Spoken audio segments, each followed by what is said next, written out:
So guys, let's get started with the first app. It's called Agent. It's an automation app and does a couple of obvious things for you without having you to do them. So it basically manages stuff like your sleep profiles, your battery life, remembering where you park your car and stuff like that.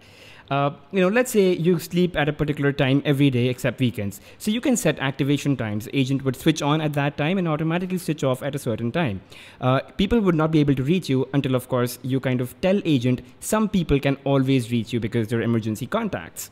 Similarly, it helps you improve your battery life. You could go into battery and set a typical percentage below which if your battery drops, it will take steps automatically to improve your battery life. Agent will also remember where you parked your car. So it automatically determines that you've parked, you've stopped, and you've walked away. It remembers where you parked. Just ensure that all of these are on the top right. Most of us have so many apps on our phone that sometimes it's difficult to find the one we need in a jiffy. That's where App Dialer comes into picture. If you remember how we used a T9 dictionary keyboard, you apply the same concept to look for apps using the dialer. Just tap the letters of the app that you want to open as you see them on the numbers, and the dialer would automatically match them and show you results. Just tap the app and you're all set.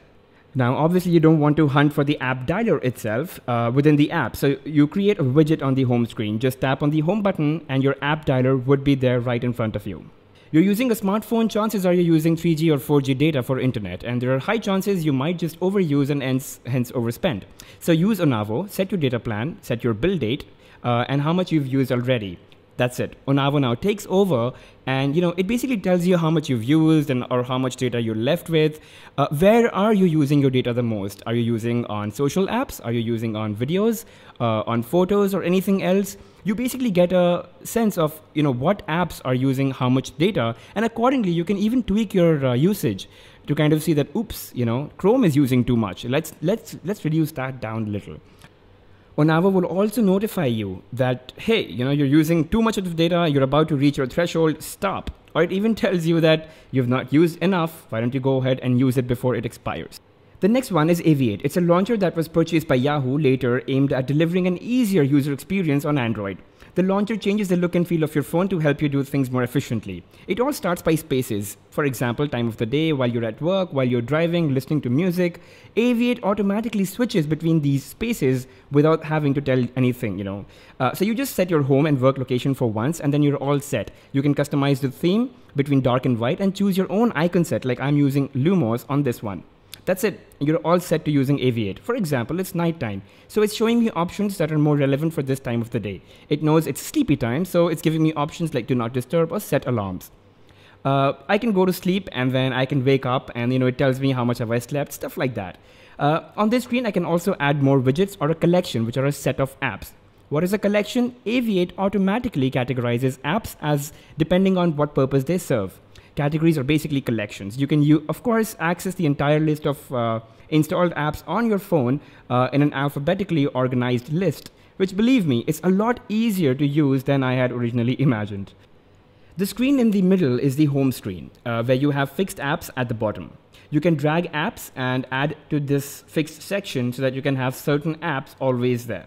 You can also change the wallpaper of the home screen by long pressing it and then tapping change on top.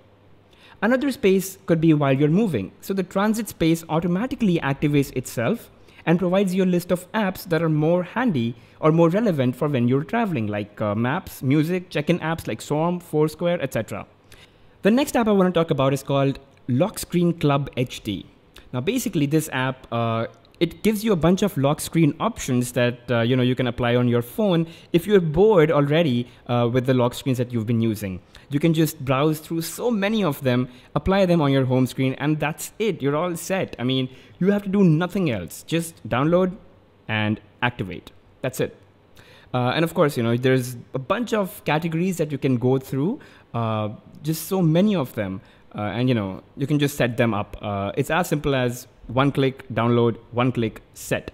And there are a bunch of options as well. You can go pro or, you just remember to activate it in settings and you're all set. TAPET is an app that creates wallpapers for your phone in specific. It basically creates minimalist, high resolution wallpapers just for your screen's resolution. So it automatically identifies that, oh, okay, so this is a full HD screen. Let's create a wallpaper for this phone. It does not work on Samsung phones though. The next one is called Yo Weather. It's basically a weather app, but what's great about it is that you can set it as your wallpaper and a live wallpaper. So, you know, on your home screen, you actually have the weather depicted on the home screen, and it's live. You can move your phone around and it kind of follows the parallax effect. It kind of looks 3D, and again, you know, it's just cool to have the outside weather set the mood of your home screen. So I think it's pretty good, and it's something interesting. AccuWeather also has the same, but you have to pay for it. The next one is called IM. It's a photo app, basically. Gives you a lot of options for filters and stuff like that. Apart from that, it also gives you these interesting categories. And, you know, a lot of photos that people around you are taking and adding into that specific category. And of course, you can, you know, share the photos, or you can like them, and you can add your own, of course. What's interesting is that people around you are clicking a lot of these photos and they're putting it up. So let me just quickly take a photo of the Galaxy Note 3. And again, you know, there are a bunch of filter options that I get. So I can, of course, apply these and I can post them. The really good part is when I post a photo, I can tag it to a location. So I can, of course, crop it. I can apply a frame. And then once I tap the check mark, I basically get an option to, you know, tag to a place. Now, other people around me, you know, when they come here and they can see these tags and then look at my photos. So this is, for example, getting ready for a trip. So, you know, someone sitting in a flight has taken a picture. Someone starting on the road has taken a picture. These are just interesting titles. People are taking these photos. Of course, you can find them on Instagram as well. The next app is a browser called JAVELIN, and I've personally started to like this a lot because it's faster than Chrome for a lot of reasons. You can add your bookmarks, you can go into incognito mode and stuff like that. What's interesting is that it gives you this option of reading in a specific mode. So it just converted the entire web page into a more readable format. And again, just like most readers, I can decrease and increase the font. I can even change I can flip the colors. So I can make black white and white black, basically, you know, easier on the eye when you're reading in low light or, you know, in dark conditions. I can swipe between two tabs using 2 fingers. I can swipe down with 2 fingers to switch between multiple tabs, right? I can do that. And I can swipe up if I want to close a tab. So, you know, a lot of these gestures that make browsing really easy, especially if you're flipping through multiple pages at the same time.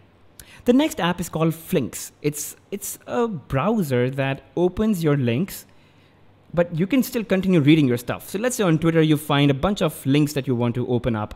Just tap on the link and it continues loading on that circle that you see in the right.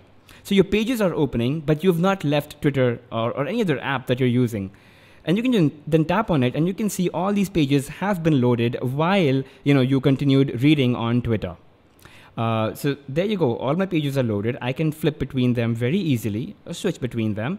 And once I'm done, I can just, you know, there you go. I just put them aside.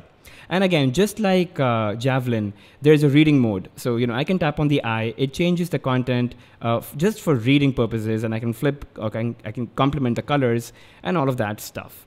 And I can share the link, copy the link. You know, I can do all of those things as well. So it's pretty cool. And I think FLYNX is wonderful, especially if you juggle between a lot of links. So guys, these were the top 10 apps that I think you must download in August. We'll definitely come up with more of these for September, so look out. Thank you for watching, guys, and don't forget to subscribe and do like the video for sure.